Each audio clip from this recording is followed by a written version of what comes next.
is just fantastic. Captain's Log, Subdates 220519.3. As this is going to be a lengthy detour, we've decided to run long-range scans on the Soapy Titans. If we're able to gather enough data, we might be able to silence and or control one or both of them. If we can control one, honestly, I'm gonna own this ocean. I'm just telling you now. Hello everyone, welcome to the exhibition of stupid people. Today we're going to start with 2 honourable mentions before we dive into 3 rather tasty subjects. The first honourable mention takes place in South Carolina, where officers from the Edgefield County Sheriff's Office arrived at a home in Trenton after they received reports of an unresponsive man in his yard. Officers found 60-year-old Joseph Anthony McKinnon dead in his yard. That's unfortunate. No F in the comments. The reason why is because when the police started to investigate his death and notify his next of kin, they then found the body of 65-year-old Patricia Ruth Dent in a freshly dug pit. Because Joseph Anthony McKinnon had killed her, had buried her in his yard only to suffer a cardiac arrest upon completion. That's number 1. Number 2 is the WWE. Yeah, I'm going to rail on them briefly. As everyone knows, Kofi Kingston is totally Jamaican and not born in Ghana. We know this is verifiable fact because if Vince McMahon orders you to carry out a character on and off screen, chances are you're totally legitness Jamaican. A more recent article, courtesy of Microsoft Start, yeah I know, of all places, alluded to the fact that it was actually Kofi's own mother that outed him for not being from the Caribbean. I want to play Vince McMahon is ever so slightly racist for 10 points. Anyone else want to try and counter it? So on to the first subject. We're going to go with British personality Ollie London, who has continued to defend transracialism in a documentary series called Would You Rather for Channel 4. Ollie London has undergone multiple surgeries to look like BTS member Jimin. More recently, has been identifying as a Korean woman using they-them pronouns, which makes this quite tricky, doesn't it now? On May the 2nd, when the episode of the Channel 4 series aired, Ollie London sat down with a lady, who was not named in the video, to discuss whether someone can identify as transracial. Now we've had this with Martina Big, we've had this with Rachel Dolezal, we've had this, I'm sure, continually to this day with Sean King, whose skin is as dark as light mode. During this documentary, Ollie London said, I identify as Korean. I used to live in Korea. I was living there for 1 year. I love the culture, the history, the people. I put myself through a lot of pain, a lot of surgical procedures to have more of a Korean aesthetic. I spent a lot of time learning the language, learning how to cook Korean food. Also adding that people really didn't get it. But Ollie is a little optimistic that over time, people will be more accepting of Ollie's status as transracial Korean non-binary woman. Clearly with Ollie London, something isn't quite right in Ollie London's head.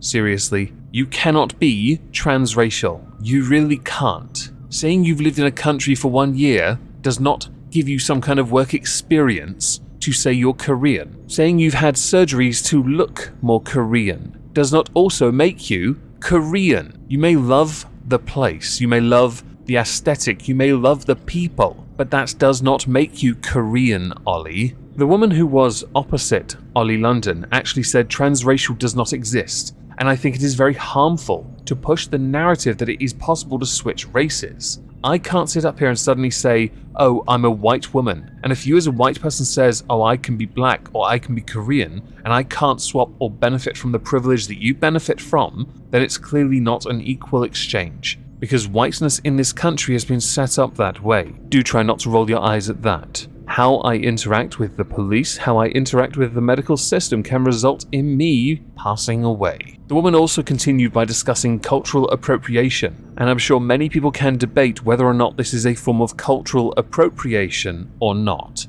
I couldn't care less enough. I just want Ollie London to get the help that Ollie London needs. At a somewhat expedited rate, please. It would do the world a whole load of good. And Ollie London more notably. Oh, and because I'm a dick for a second, to the female who was opposite Ollie London to then turn it into something all about yourself from a very westernized perspective. Do try and keep up here. This is not about a white guy trying to be something in this country that is a minority. It is a white guy wanting to be a part of a majority in another country. That much is very well known when it comes to Ollie London. It is still not remotely acceptable. Next, I'd like to talk about Goop. Goop was started, founded, run by Gwyneth Paltrow as a form of luxurious brand. Many of you will have heard of the vagina-scented candle. Don't worry, it didn't actually smell like a vagina. They're known for their somewhat elitist standards, appealing mostly to those who have far too much money. A bit like Supreme, so basically any brand that Rice Gum would have thrown money at before Content Cop ruined his channel. More recently on their website, they, under the wellness banner, had this,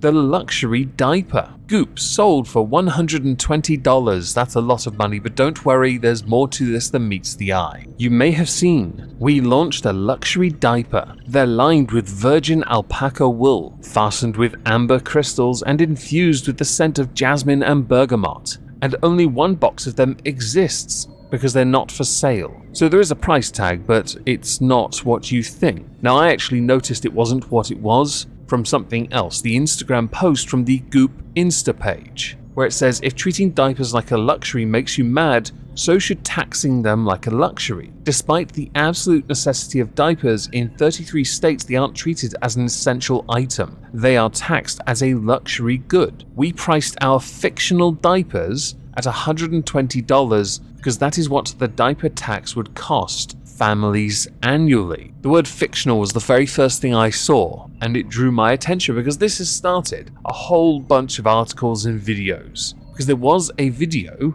on the Instagram page. The interesting thing really is, initially no one knew that that was what this was about. No one knew it was fictional at all. No one knew it was a fake. It wasn't until there was enough outrage over the very idea for a pack of 12, even though one existed, for $120, that you had actually put this out there as an idea. It does obviously shine a light on people being too dumb to realize that this might have been, let's say, for more attention. Akin to that of Peter latching onto Warhammer having animals in their model kits. Solely done for attention, try not to get too upset about it. Interestingly, this was localized to America, and that makes more sense because over here in the United Kingdom, nappies, disposable ones especially, are not taxed, and the government has, at time of recording, no plans to introduce a tax. Although don't be too surprised if they do in the near future, because they've got to do something to tackle the cost of living and, of course, the rising inflation of 9%. Well done, Boris, you've done a fantastic job. Now back to Gwyneth though. When she did a video responding to this and basically reiterated what I read from the Instagram post, she has indicated that the best way forward to deal with this is to join Goop, and then obviously Baby to Baby to help campaign against this. When it comes to ideas of taxing nappies, I'm not overly fond of the idea. I will concede it does get quite pricey for nappies if you have more than one child especially. Do I think the federal government or any state will change that? No, I don't think they will. And what's interesting here is you mentioned 33 states out of 50. So you're telling me some of those are Democrat? Don't suppose you could tell me what the split is, could you? Perhaps tell me what the 17 states that aren't are. I'm just intrigued. Do forgive me. Additionally, while claiming this is all about raising awareness about this luxury tax, you've also used it to promote your own product, which is where some might see this, I am one of those people, as a really shitty way of getting your point across. Is it effective? Not really. Most of the articles I've seen are in America, and it went under the radar because it was CNN, and that is well-known, established fake news. But I could be wrong. Now, I'm not going to deny the final subject I was torn on. It was either going to be Dave Chappelle and the person that attacked him on stage, or what we're going to discuss, Baked Alaska. Baked Alaska was an IRL streamer on YouTube, I think, was it YouTube or Twitch? Gained a lot of notoriety for being considered a right-wing internet personality, later then proven to be nothing more than an absolute beta cuck. That went on to make some rather interesting mischief, ultimately ending in them getting, I think, deplatformed. Yes, quite unfortunate. They had at one point been considered a reasonable voice that could have lent more credibility to arguments that Baked Alaska and many others were presenting. Unfortunately, Baked Alaska is an idiot, and I'll prove it. Recently, a judge awarded him a plea deal. All he had to do was plead guilty to a federal charge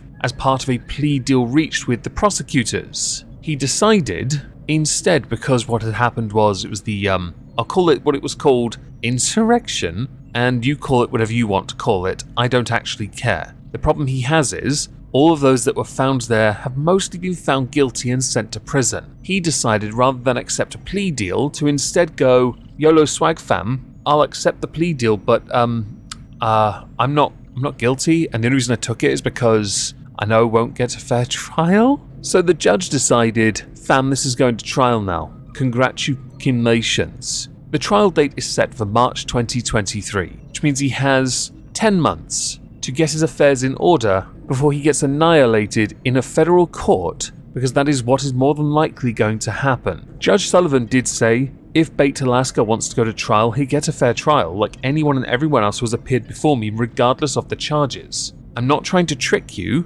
Don't plead guilty to please me. Assistant US Attorney Elizabeth Ann Aloe has said that they will hold the plea deal open for 60 days. I sincerely hope that Byte Alaska either takes the deal or puts together something truly spectacular for his defense. Him live streaming in the building will not do him any favors. Whether you agree or not, it's more the argument of, he openly said the only reason he was going to take the plea deal was because he thought the district attorney would slap a felony charge on him if it went to trial. And the moment he said that, it then went to trial. And I find that quite fascinating.